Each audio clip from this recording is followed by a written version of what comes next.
Welcome to OBDsync. In this episode, we're going through how to change the startup logo in a Instrument Panel Cluster on a Holden VF Commodore. So first off, click the vehicle button and go to the IPC tile. This will then begin loading in the available options to suit this module. If you haven't licensed the vehicle ready, you will have a licensing screen just as we had just there. Once it's loaded in, we'll go ahead and click on the flashing tab along the top.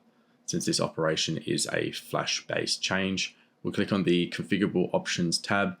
We have our theme selection here, and we're going to do a HSV theme for this cluster. So we'll click HSV.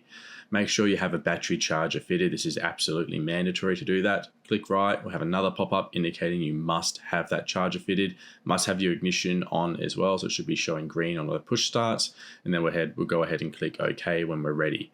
I have fast forwarded through this, so it's only about 20-30 seconds long, but this will be over 30 minutes to complete this flash. So very important to have that battery charger fitted.